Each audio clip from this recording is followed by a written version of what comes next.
कभी ऐसा हुआ है कि एक बिल्कुल परफेक्ट सेटअप नज़र आ रहा हो और फिर भी वो गलत हो जाए? आज ना हम एक ऐसे फ्रेमवर्क पर बात करेंगे जो मार्केट की सिमत को देखने का पूरा अंदाज ही बदल देगा और इन आम गलतियों से बचाएगा जिनमें अक्सर ट्रेडर्स फंस जाते हैं। ये एक ऐसा सवाल है जो सच पूछें तो बहुत से ट्रेडर्स को परेशान करता है। चार्ट पर सब कुछ ठीक लग रहा होता है लेकिन मार्केट फिर भी उलट चली जाती है। ऐसा क्यों होता है? वजह अक्सर एक बहुत ही छोटी सी चीज होती है जिससे हम सब नजरअंदाज कर देते हैं। चलें देखते हैं कि वो क्या चीज है। तो ठीक है, सबसे पहले इस बुनियादी गलती की बात करते हैं जो अक्सर ट्रेडर्स चार्ट को देखते हुए कर जाते हैं। देखें, ज्यादातर ट्रेडर्स जो है ना वो चार्ट पर अहम जोन्स यानी पॉइंट्स ऑफ इंटरेस्ट या पीओआईज जैसे ऑर्डर ब्लॉक्स या फेयर वैल्यू गैप्स उनको पहचानने में तो बड़े माहिर होते हैं। लेकिन वो एक बहुत अहम चीज को भूल जाते हैं और वो है लिक्विडिटी। और असल कहानी जो है ना वो इसी लिक्विडिटी में छुपी होती है। इसे आप मार्केट का एक बुनियादी उसूल समझ लें। कीमत हमेशा 2 पॉइंट्स के बीच में ही सफ़र करती है, एक पीओआई से लिक्विडिटी की तरफ और फिर लिक्विडिटी से वापस किसी पीओआई की तरफ। बस ये एक साइकिल है जो बार बार दोहराया जाता है। अच्छा, तो अब हमें ये तो पता चल गया कि कीमत कहाँ से आती है और कहाँ जाती है। तो चलें अब इन 4 मुमकिना रास्तों को भी समझ लेते हैं जो कीमत ले सकती है। तो ये हैं कीमत के 4 मुमकिना रास्ते। लेकिन एक मिनट, इनमें से सिर्फ एक है जो सबसे ज्यादा अहम है। वो है पहला वाला, पीओआई से लिक्विडिटी की तरफ। यही हमारा हाई प्रोबेबिलिटी ट्रेंड है। बाकी 3 जो है ना वो या तो ट्रेंड के खिलाफ हैं या फिर एक रेंजिंग मार्केट को दिखाते हैं जहां ट्रेड करना काफी रिस्की हो सकता है। तो हमारा सारा ध्यान पहले रास्ते पर ही होना चाहिए। अच्छा, इस पूरे कॉन्सेप्ट को समझने का एक बड़ा ही मजेदार तरीका है।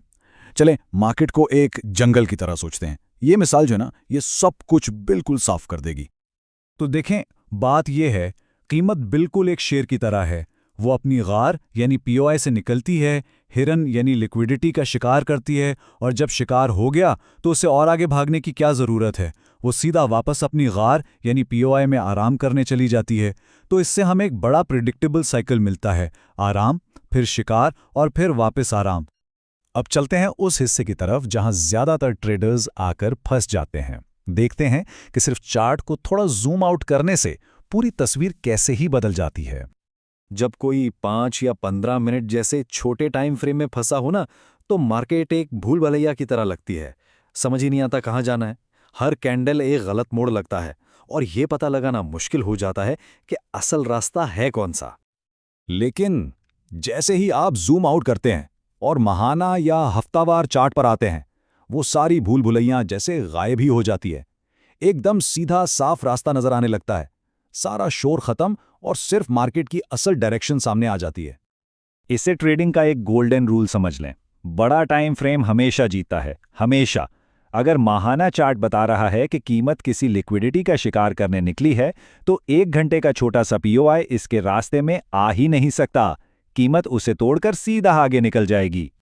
अच्छा, अब एक ऐसे कॉन्सेप्ट की बात करते हैं जो सिर्फ टेक्निकल नहीं है बल्कि ये जीतने वाली ट्रेड्स को आखिर तक होल्ड करने का हौसला भी देता है। इसे आईने का तस्वुर या मिरर कॉन्सेप्ट कहते हैं।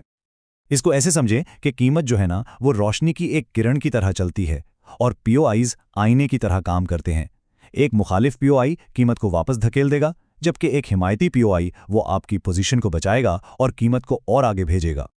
तो सोचें, ट्रेड अपने लिक्विडिटी टारगेट की तरफ जा रही है। अचानक कीमत थोड़ा नीचे आती है और एक मुखालिफ पीओआई यानी आईने से टकराती है। यहां डर लगता है कि कहीं ट्रेड फेल ना हो जाए, लेकिन नीचे एक और हिमायती पीओआई यानी एक और आईना मौजूद है। ये दिफाही आईना कीमत को वापस ऊपर धकेल देता है और इससे आपके बायस को और ज्यादा तकवीयत मिलती है।